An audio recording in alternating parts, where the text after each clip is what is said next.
Introduce our next act. I've heard great things about him. I think this might be his first time in Chicago, so let's bring him up with a warm Chicago welcome out of LA. Let's start clapping right now, everyone, for Scott Boxenbaum!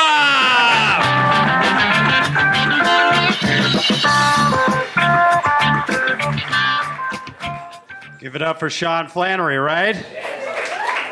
Weak! Give it up for Sean Flannery! Much better, much better. I just have one question to ask you people. Are there any Jews in the room? Come out, come out, come out from whence you are hiding. There we go, there we go.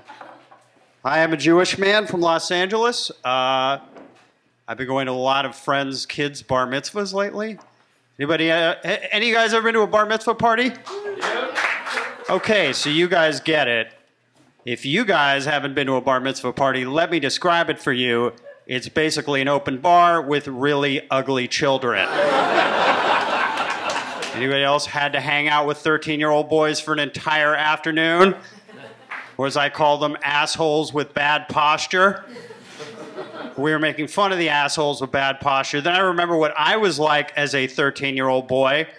I was 30 pounds overweight, had Coke bottle glasses with lenses so thick they used to pop out when the sun got hot. And for some reason, I had a fetish for purple velour Adidas tracksuits. I looked like a tiny Armenian numbers runner.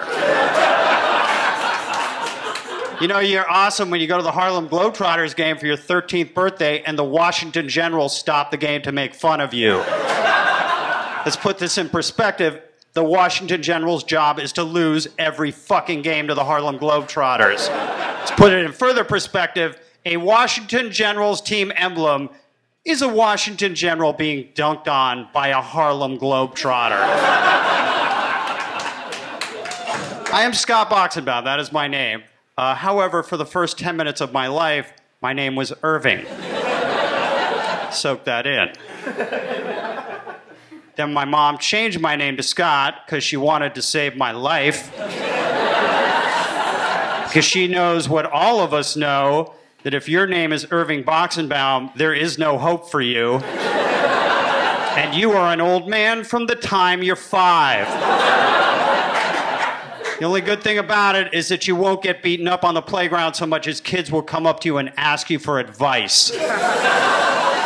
You'll be on the playground, they'll be like, somebody took my Tonka toy. Talk to Irving, he's the elder of the playground. Just sitting in a fucking sandbox with a blanket. Somebody just brings him chicken soup.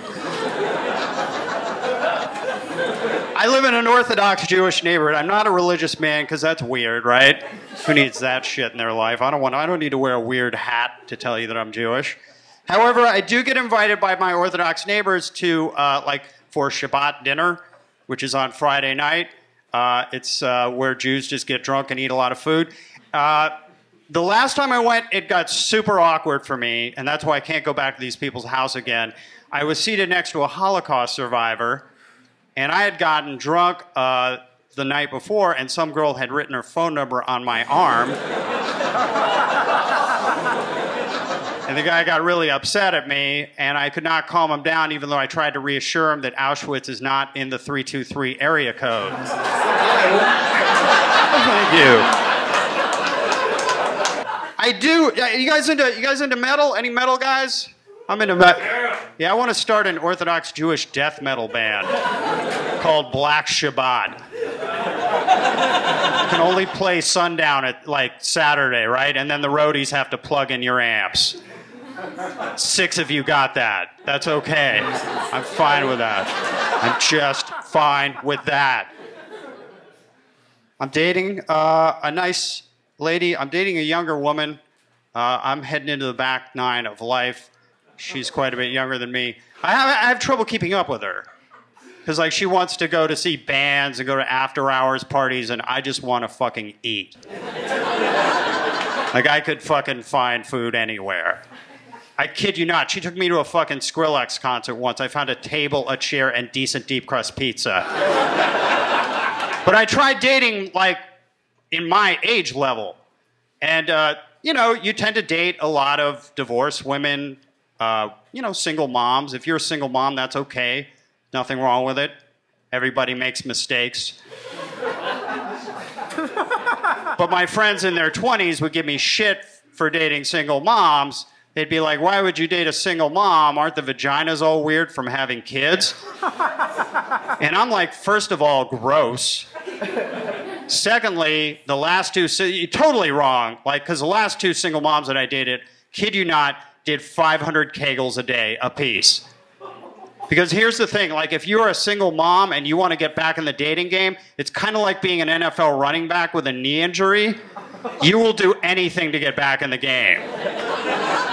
And I don't know if you've been inside of a single mom that does 500 kegels a day, but that is a Chuck Norris vagina. That vagina will break your dick in two and then go back to Vietnam to save all the POWs. I fucking saved myself with that punchline.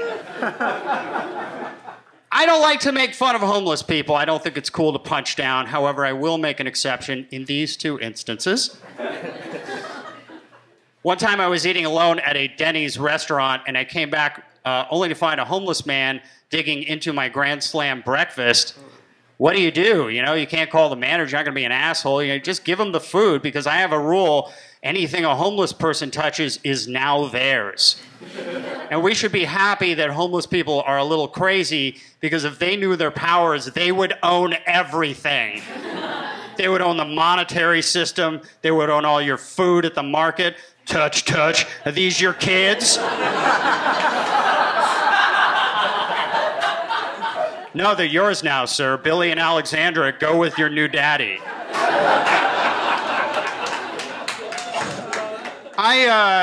The other thing that bothered me was you guys have 7-Elevens in Chicago? I'm sorry if I'm not local. Okay, good.